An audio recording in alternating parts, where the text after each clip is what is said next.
Welcome back to Ever Ancient, Ever New, the podcast in which we search for the hidden gems amongst the forgotten treasures of the church. I'm Father Kyle Kowalczyk, and I'm joined today, as always, as sometimes. By Cosden Leahy. All right, Cosden, what do you want to talk about today? Who do you want to talk about today? I have so many people I want to talk about. I'm so mad. I'm so mad. So we wanted to talk about gossip and whether gossip is a mortal sin. Cosden? Well, as everybody knows... Except for that one guy. Yeah. No, I'm joking. We were just talking about mortal sin. It is awfully difficult, or I find it difficult to sometimes be totally clear on what mortal sin is. It's not easy. I think that's probably a good podcast topic sometime in the future. Yeah. Yeah, we always want a list. We want a list of things that are mortal. I mean, I think it's helpful to just come back to relationship. We're in relationship. A mortal sin is a sin that damages my relationship in such a way that, if I don't do something, i.e. confess or go to the person and reconcile, then the relationship will not heal on its own. Right. And so without getting into that topic, gossip is one that Christ has said that's a mortal sin. Yeah, I mean, he there's many occasions where he speaks of the damnability of our speech and how that can lead us astray. And I think that it's probably one of the most underrated, under-confessed mortal sins that there is.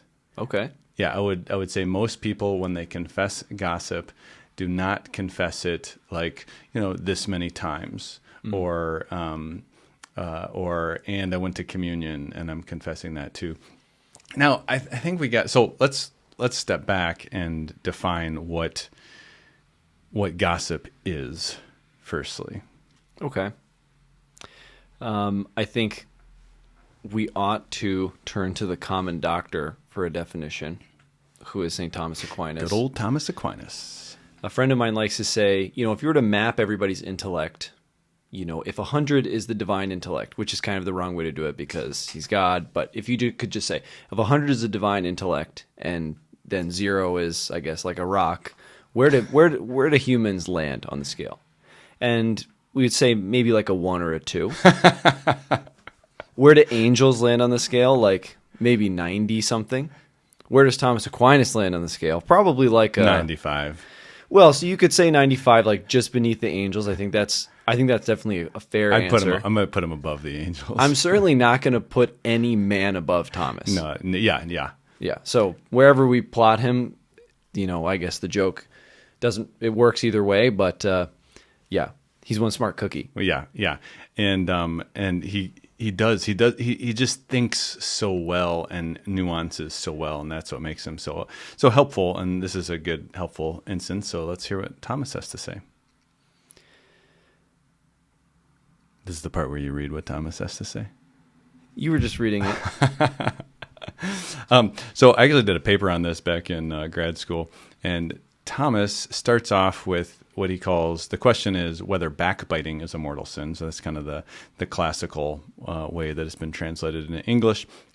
And as Thomas always begins with the objection, he always says the objection, which is the opposite of what the answer is. And he says, it seems that backbiting is not a mortal sin, which of course means that it is a mortal sin. And he spends the rest of the time explaining how it is a mortal sin. So he says that backbiting is defined as speaking ill of an absent person in order to blacken his good name. I think that's really important. It's not just speaking about somebody who's not there, but it's speaking about them in order to tarnish their reputation. Like I want you to think poorly about this person also. Right. Whether for true reasons, which is to say secretly that guy is a wizard and he is bad for this reason, or for false reasons, where you say, that guy plays pickleball late at night just to keep Father Kyle awake. which some people do. I just don't know who they are, so I can't gossip against them. But right, it could be, we could kind of categorize, I think, backbiting in general, but then at least I find it helpful to think of detraction, which is to say true things spoken of somebody for reasons of blackening their good name. Right. Or slander, which is to say false things spoken about somebody. Now, if somebody comes to confession and says, I backbit, I gossiped, well, no, actually, you slandered. And I think it's good enough to, we're confessing the result of what our words did. That's the main key. Right. I think, it seems to be the way that Thomas kind of maps out, I think it's helpful. I think it's helpful to think of those two things, detraction and slander, as kind of the two aspects of gossip or backbiting. But then I think really the way Thomas puts it is, well, maybe let me step back. Some mortal sins are mortal sins regardless of intention. So I guess stepping back further, there's the threefold kind of characterization of mortal sin that we receive in the Catechism. Full knowledge, intention, and consent. And so I think, and grave matter. Those are kind of, it's kind of hard to parse through those. Like I said, probably needs its own podcast, but full knowledge would mean full in the sense of sufficient and not plenary. By the way, you don't need to know the full impact of everything that you're going to say, just having an awareness that it's sufficient is enough. Intention to do the thing, and then the grave matter. So in some sins, for example, like blasphemy, it doesn't matter what your intention is. Right. Period. If you say the Lord's name in vain, that's a mortal sin. Now, killing is an action. Killing could be a mortal sin of murder, or it could be not a sin at all. It could be self-defense. It could be an act of just war, etc. So this is one of those sins that's qualified by intention. That's what I mean to say. Yes, exactly. Because if I'm, if we got scrupulous about it in such a way, like I can never say anything, I saw somebody walk into that house and walk out with a television and I can't say anything to anybody. It's like, well, no, you actually have to say something. Well, that person is a bad person and we need to be careful about them. We actually see this in Scripture. St. Paul does this. He says, in his writings, Alexander Coppersmith did me a grave harm. May the Lord repay him. So it's like, hey, watch out for Alexander the Coppersmith. I'm warning you that this dude is trouble. And we see that also in John does the same thing. And so I think we gotta.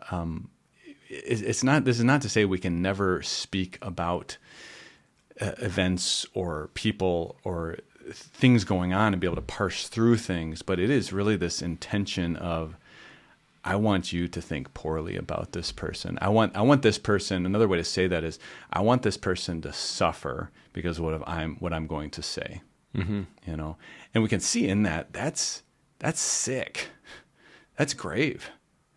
Yeah. That's not just. And you're right, but it's a kind of hidden gravity. That because at least for myself, especially before I became Catholic years ago, or just in common kind of secular parlance or family or whatever, like it can be quite habitual to just talk smack about people for fun. Yeah, that can become kind of like it's a some hobby. people. It's a hobby sometimes, for some. You think about this with work relationships. I think it's most easy in kind of an office environment. I've got that one office mate where pretty much all we do is just complain, and that tends to be about other people that we both know. Right. And that's just that. I don't think that's an uncommon type of relationship for people to be in. It's the lowest common denominator. What can we complain about? Now, I think that there's certainly like there can be a way of talking where it's like, well, it's not necessarily grave because you're not necessarily trying to defame them. But it's certainly sinful. So I do think there's a gossip that's not grave, not mortal, but oftentimes it is, and we shouldn't settle. Let's just do some good old fashioned venial gossiping today. Yeah. Yeah. Just I think it's also helpful to even think about too where gossip lands in the commandments. Which commandment do you think? 8th commandment, I think. bear false witness against one's neighbor. Yeah, interestingly, Thomas actually likens it to stealing. You're stealing something that belongs to another, and actually you're stealing his greatest possession, which is his good name. Now you could make an argument that this was more important in the Middle Ages, where if everybody in town knows that or heard that something scandalous, whether it's true or false, and then they stop frequenting your store and you don't get jobs and things like this. You can imagine how that you stole his livelihood. He could be destitute because of one idle word. You can maybe make the argument that it's not, our names aren't as valuable today. We certainly, you see in those old movies, like, I give my word. It's like there was this honor around it. Whereas today, I don't know. I think from years of gossip and years and centuries of libel and frivolous speech and internet and everything else, like, words are just they're just we consider them insignificantly, which is actually that's a problem in and of itself. Yeah.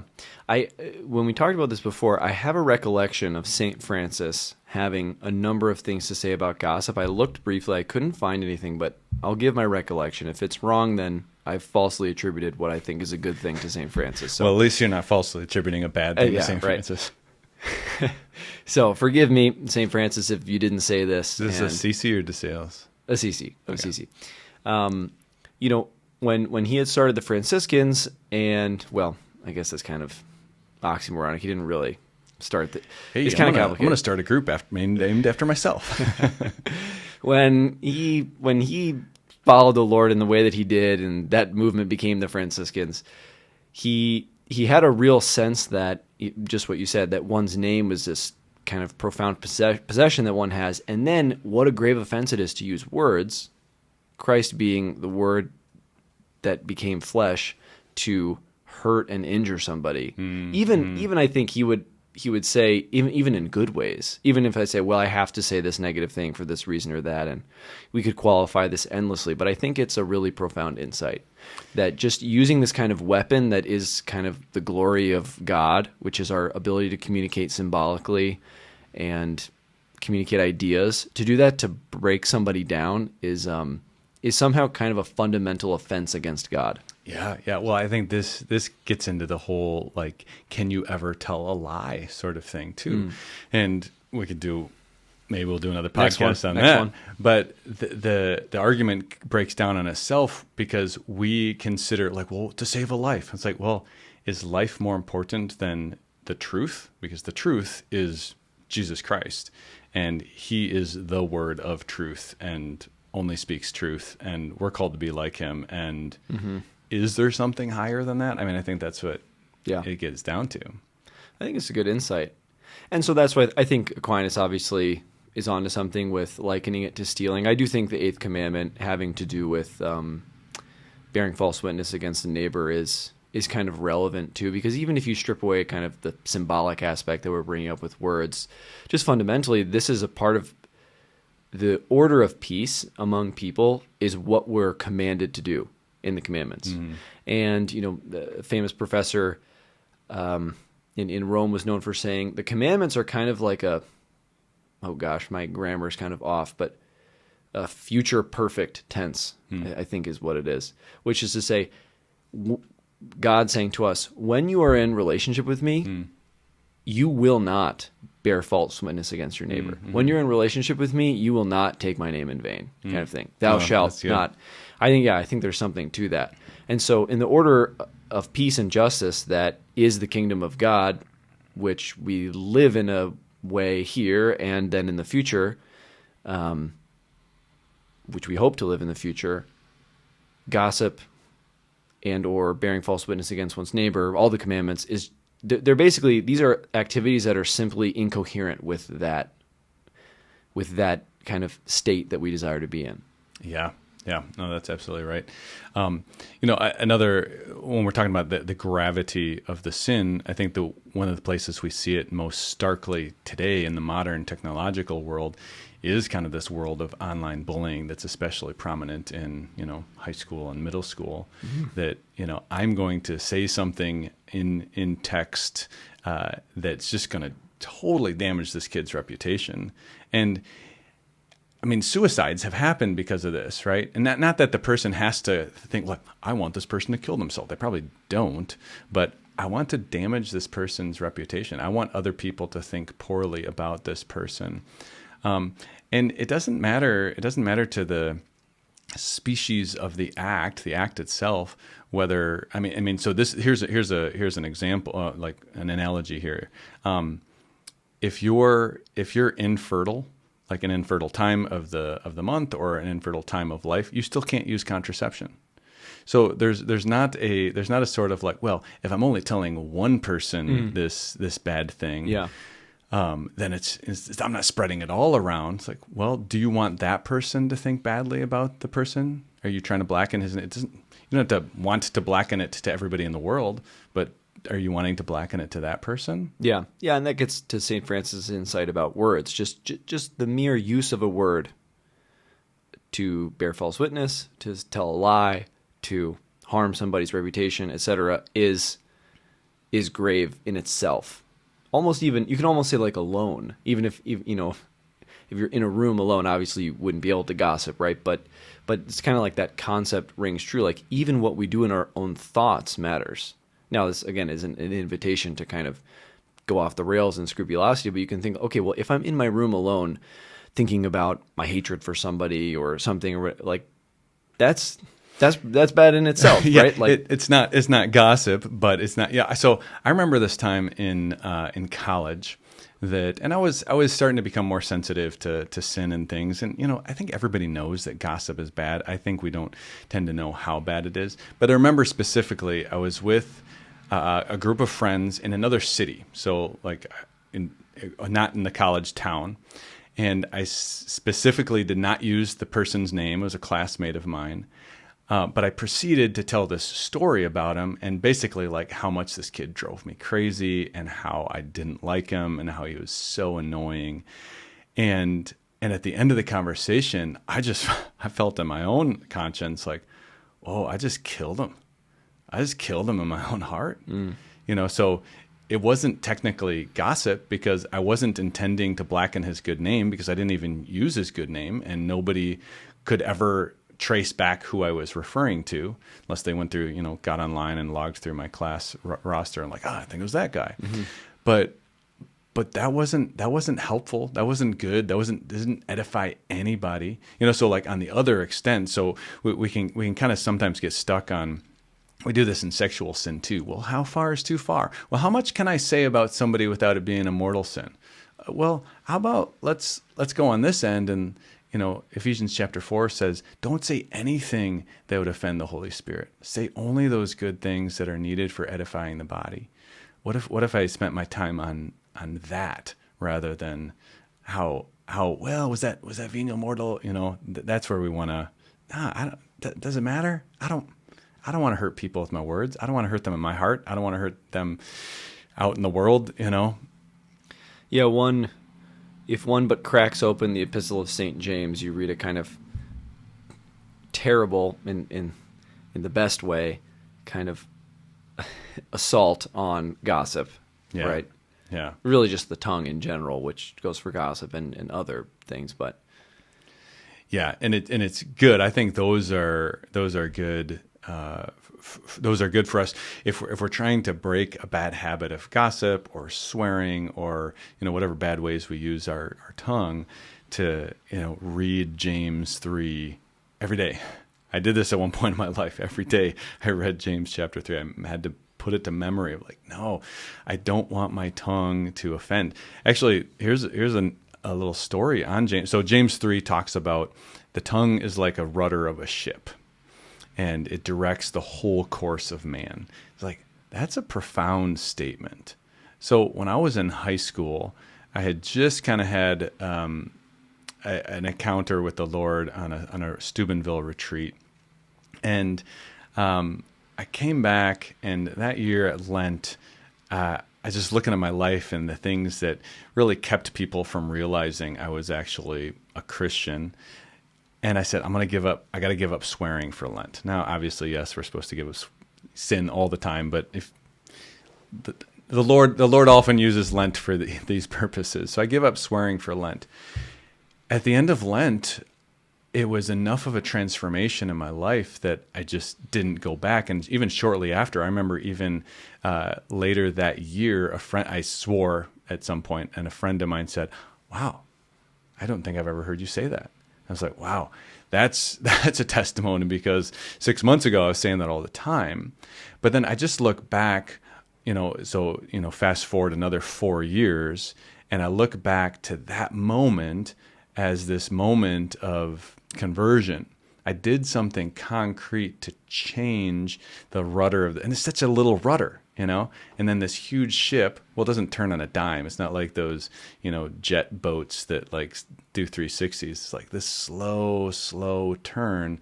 And eventually my life is 360 and I'm going the opposite direction. And I'm starting to go to daily mass, and, I'm starting to pray and read the Bible. And, it's like, because of the tongue is so powerful.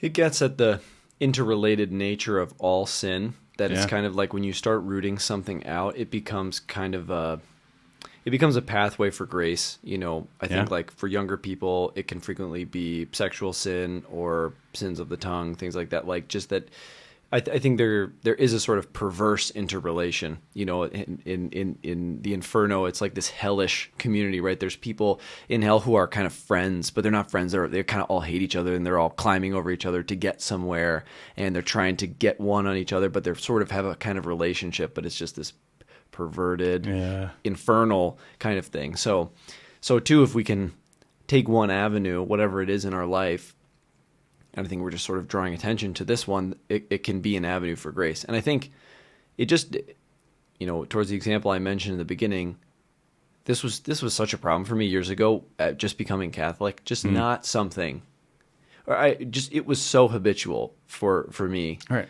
You don't even growing think about up, like you're just, even if it's one comment or something like that, it doesn't have to be your entire personality. You just realize like, oh man, I did that again. That guy's yeah. Just swearing, same thing, or, taking the Lord's name in vain. That was definitely a huge one for me years ago. Even slightly before I became Catholic, but when I kind of had my first encounters with God, the amount I was saying OMG was funny for somebody who doesn't believe in God. Right. I'm always tempted. I don't know what the right thing to say when people say, the name of Jesus or something like that, but in this kind of exclamatory way, the Jews or other things. And I think, I wish I had a good quip. I wish I could probably think of one. Like, if you say his name so frequently, maybe you should learn about him, kind of thing. I don't know. But yeah, what a habit that can be. And so, but it's totally breakable. As with all of these kind of sinful things, whatever. Our life is full. Concupiscence the way it is. Our life is, it's not endless, but it's almost endless the ways that we can grow in. Yeah. Yeah. And I think one of the first steps is just realizing, oh, that's a sin, and maybe even a more serious sin than I thought. Oftentimes in the confessional, something will come up and I'll say, are you aware that it's a mortal sin? And sometimes, pick the sin. I mean, there's so many sins that like, whoa, I didn't know. And that's sometimes enough to say, I don't want to do that anymore. But if we tend to think it's just a venial sin, I'm not going to work on it as hard. But so for step one, okay, this is grave matter. I don't want to do this. I'm going to be all the more vigilant about it. Step two, read something like James chapter 3, or here's a little doozy. This little guy, The Sins of the Tongue, the Backbiting Tongue by Father Belay of the Diocese of Basel, translated from the French in 1870. I came across that online. I was looking for it again, but I can't find it. It seems only to be, it's published now by, Angelus Press and some other places, but this was just, it's public domain. So if I can find it, I'll post it. But this thing is, it goes deep, and it's convicting, and you don't want to. You barely want to speak after you read this. Yeah. This is a butt kicker right here for sure. But there's also good, like, helpful stories too, and I forget if they're in here or if I've read them in other places. Thomas More, for instance, was just known for being for never disparaging anybody's reputation. And they tell a story of, he was he would just had this way of changing the subject, So, hey, so what do you think about such and such and so? And he goes, the tapestries in here are simply marvelous. Apparently Bernini, the great artist, was also really good at this. He would always, he just had this way of always finding something good to say. And the scenario they give is, he's looking at some like really lousy piece of art, and he goes, oh, what an exquisite use of colors. And I think those are good, just reminders of, we sometimes get in those binds of, oh, well, what if people start gossiping or they ask me something? Well, you don't have to be subtle. You don't have to be. I remember a time when I was in seminary. Seminary is no, we're not immune to gossip in seminary. Although I think sometimes in certain, it's like, we're not trying to disparage the reputation. It's just the pastime. You're just talking about the funny things or the silly things, or they're not helpful. Probably not grave.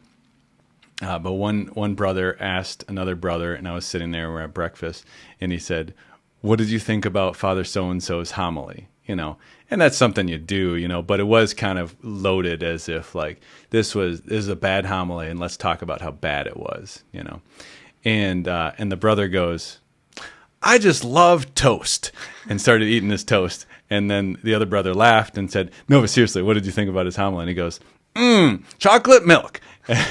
And then the brother got it and he goes, oh, okay, he's not talking. Mm-hmm. He's not going there, and I probably shouldn't be going there either. So that's certainly a way right. to do it. Yeah, I think that goes to the nature, I guess you'd say, the nature of the devil is in his name, or what we call him, who's the divider, the accuser, the kind of the one that makes unity disunity. Yeah. And so you think there's a certain way of laughing at Father so-and-so's homily that doesn't inspire disunity, because you both love Father so-and-so, right, and he's your buddy, and he like totally goofed up, instead of hemorrhage, he said hemorrhoid or something like that, totally different. You might be saying the same exact thing instead of, look at Father so-and-so, he is such a fool. He can't read. Right. Yeah. Gosh, I hate when he preaches, man. He said, especially if it's a younger seminarian who really looks up to him, that's a spiritual director. He likes him. He thought there was something good about his homily. Like, if you sow that seed, like, even if that's not your intention, and you sow that seed of like, oh yeah, I don't like him either, or I don't trust him as much, or like that's not good. Right. Yeah. Well, that makes me one of the things that we joke about here in Delano. The town has a motto, which is the spirit of community. That's right. And I remember one of the first homilies that I don't even know if we had moved here yet, but you were preaching about like welcoming people. Oh yeah. And you said something. You're like, we're not known for being the most welcoming around here. I can't really recall what else you said, but that's just the spirit of community in action. Yeah, yeah. I mean, like, anybody who lives here knows that. And when I first moved here, I was warned of that. They said it's a really gossipy community. I guess I'd never experienced something like that. I don't know. The town I grew up in was big enough that people aren't on top of each other all the time, and maybe I just wasn't connected in those places, but I was warned of that, and then I even had somebody say to me, "Oh, I thought the town I grew up in was gossipy until I moved to Delano." Like, oh, wow, okay. then I've, having lived here now for 6 years, I've certainly experienced it personally. The things I've had people, somebody was saying this about you the other day, or I've heard, like, I've been in the coffee shop and people have said stuff about me, and like, and in one sense, like, it's like, okay, whatever, in a certain, as a priest, you're a certain public person, and, not that makes it right, but, you eventually you just kind of get used to, people sitting around the hair salon and talking about you by first name, not father. Oh, you hear what Kyle. It's like, whoa, okay, that's like gossip and disrespect, Yeah, whenever I've been in the hair salon, I make sure that we only refer to you by Kyle. They wouldn't know who you're talking about otherwise. Yeah, no, right. Yeah. Yeah, I think much like in my life, I actually, I'm not a priest, but I wouldn't say that this diminishes culpability, but I would say that they don't know that they are gossiping. Right. Yeah. I would say. And I don't think that doesn't make it gossip, because I really think it is. And an adult human person who's of right mind is fully capable of knowing that that's gossip. Yeah. So, and where it's really damaging, especially as a priest, is when somebody says something about me and then somebody doesn't go to church because of it. Oh, I've heard that priest is whatever, and they don't go to, maybe they go to another church. Great. What if they just don't go to church? What if that's the last thing that, that like, all priests are, it's like, that's the kind of thing we do. That's the damage, the unknown damage that we do. Well, I didn't mean for that. I just wanted to let you know that, this, well, that had a ripple effect deeper than you intended. Then that's the perverse interrelation of the sins, right? Is that what's the difference between gossip and scandal? I mean, they're different, but they go together. It's like a cobalt and tantalum in mining. They call it coltan mining, because they always come together. There's actually a lot of things like this in nature that are like, you only find one thing with the other. The concomitant. Ooh, we'll do a podcast on that. Oh yeah. So, but the scandal is created from gossip all of a sudden. I mean, this is like the sex abuse crisis. How many people have preconceived notions? I mean, the tragic people who have been impacted by that, but then there's way more people who feel very strongly about Catholic priests or clergy who have no personal impact with the sex abuse crisis. Well, how does that work? Yeah. Right? Yeah. Yeah, So, I mean, so the spirit of community, it's kind of like the spirit of Vatican II, not Vatican II, not community. Yeah, we would. Right. And I think, I think probably most people, I would say in Delano, I'm very green to Delano in general. And I didn't grow up in the town I grew up in was a bit bigger also. But yeah, towards what I'm saying, I don't think people would consider it as gossip, because it's almost like this sort of self-protective, or kind of like, how can we kind of make sure that things are the way they're supposed to be, And I think there's something good in that, right? That there's a good motivation kind of gone a bit wrong, and it kind of connects to a lot of different things. It's not important to go into. Or we should just start gossiping about the gossipers. Yeah, that's my favorite people to gossip about. Sometimes I just don't know who they are because they're talking about my back, and I can't gossip about them. Yeah, I mean, it is like that's complicated. The image that just came to my mind is like, It's a Wonderful Life. You have what's his face, Potter, who's a total jerk, and he's a fictional character, so I can say that. I'm not gossiping about him. But what do you do about if you got a Potter moving into town and saying, Potter's stealing all, he's eating up all the real estate. Don't buy from him because you're going to put all these other people out of business. Can you do that? Yes. Good. Why? Well, I think, I think there's a certain way we could conceive of, I don't mean for this to be an exhaustive thing. And now we have this camera here. Should we acknowledge it? No. Okay. Pretend it's not there. Okay. But if you could imagine quadrants, and you could maybe even do this three-dimensionally, but it sort of gets too complicated about like, okay, how do we conceive, what's at least some litmus tests? Again, I don't propose this to be completely exhaustive, because as you mentioned, it's a bit hard to have it be completely exhaustive. But I think generally speaking, we could either be sharing good news or bad news, right? You could see how sharing good news can go off the rails, like in bragging or whatever. Yeah. Yeah, you get the point. But not in a grave way. Yeah. And then, you could be encouraging somebody like, oh, Father, you did a great job of that homily. That was so great. Or you could be edifying, like, this amazing thing happened to me. God is so good. Whatever. I think the good news side is more or less covered, right? And then there's the bad news side of things, where I think on one hand, you have a situation where you need to correct somebody or bring something to the light of an authority or protect somebody from something, which would be the situation that you're With Potter. conceiving of. Yeah, with Potter. Now, you got to be careful, though, because you can't also say, and he's a dirty, rotten, slimy jerk. And he smells. And he smells. Yeah, right. Go to the police, file a police report about your neighbor who, whatever, did something. Obviously, that's not gossip. I think that's pretty straightforward.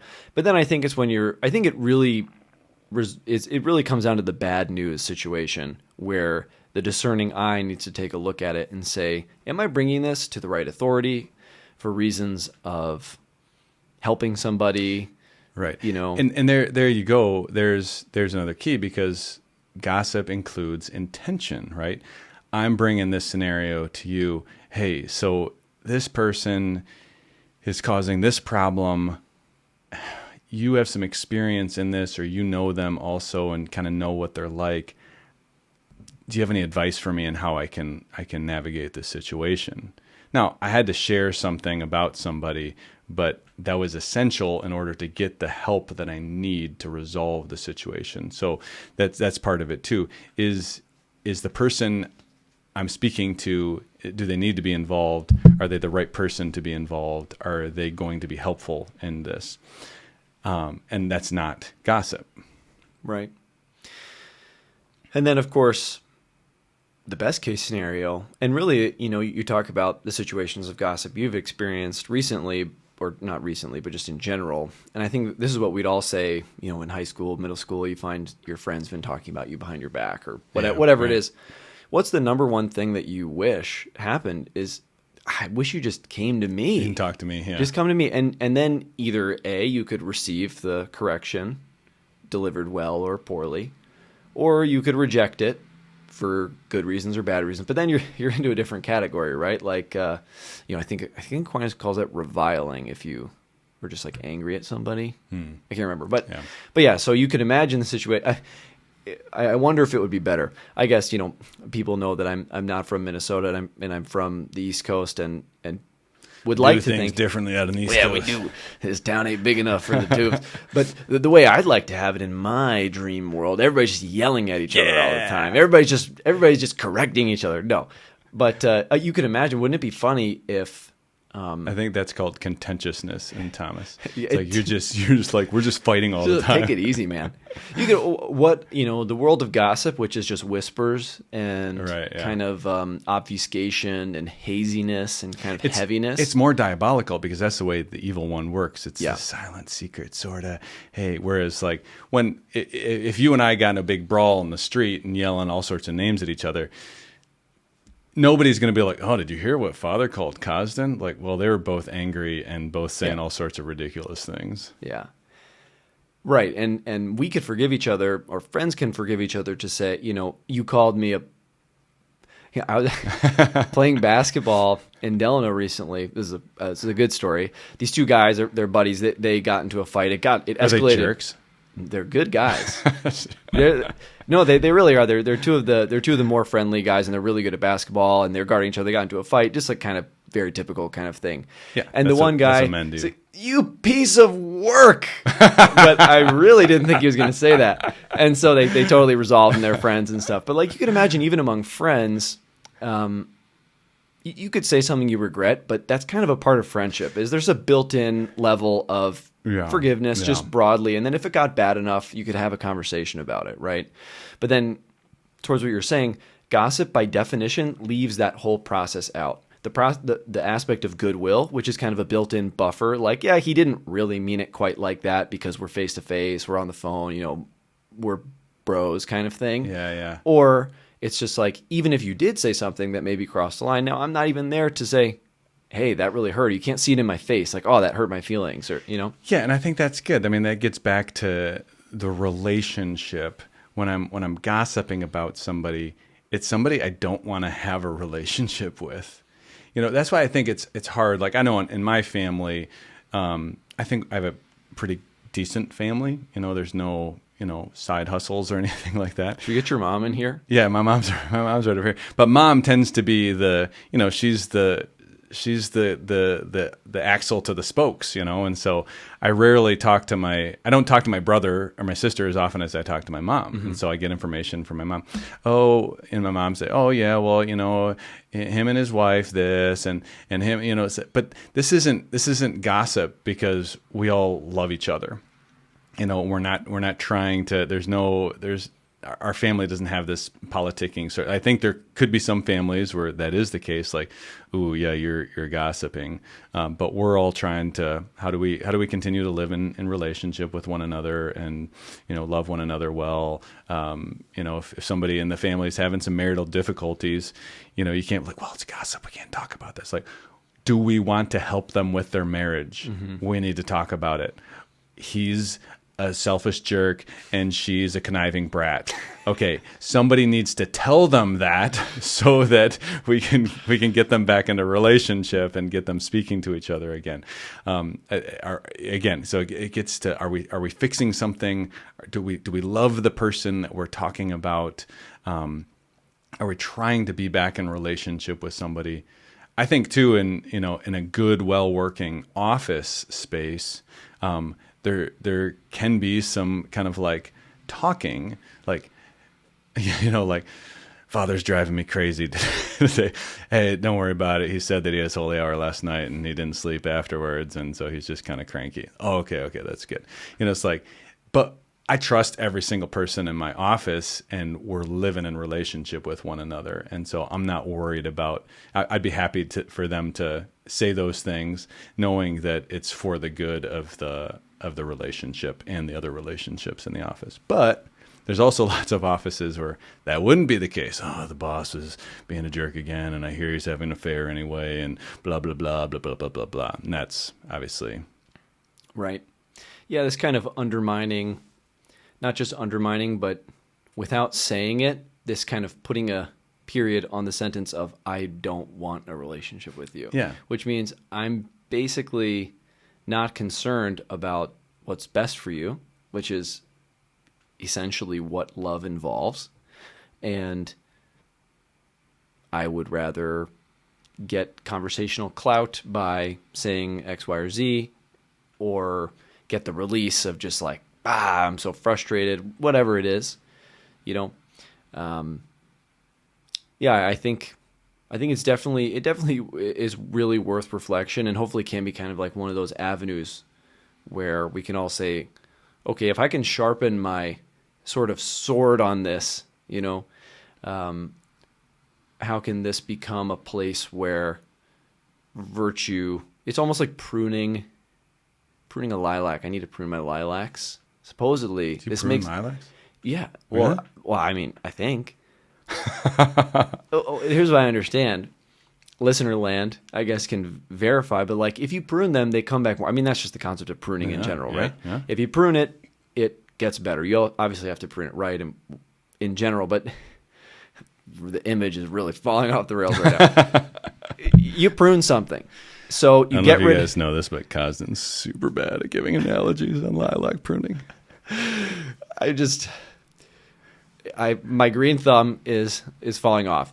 If you prune something, it becomes a place where new growth starts, right? Mm-hmm, right. That's it. You prune it and it gets better. And I think that's hopefully the kind of invitation with any of these things, is that it becomes an occasion for grace.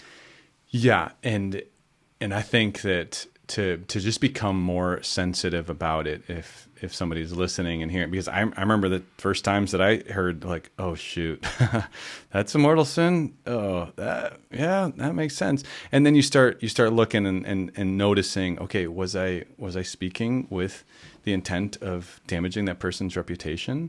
Or was I trying to solve a problem, trying to figure something out? I think that, again, certain relationships,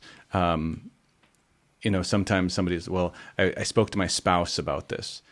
I think there are certain things that you have to talk to your spouse about. That's what your spouse exists for, especially if you have a good relationship with your spouse and you're both pursuing holiness, and you can say, okay, that happened. They said that.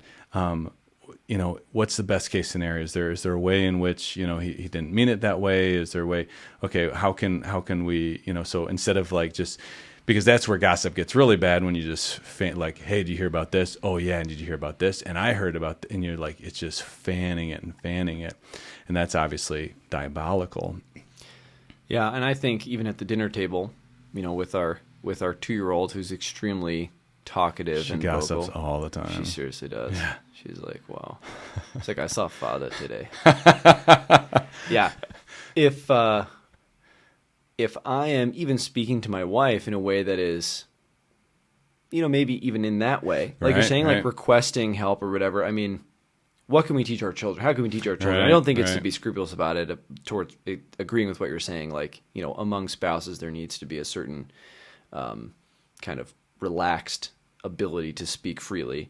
But you even think about the catechesis of the dinner table kind of thing. Yeah. Like, what if your children were like, I never really heard my dad speak poorly of people. Right. It's obviously not going to be my children, but one's children, Yeah. Yeah.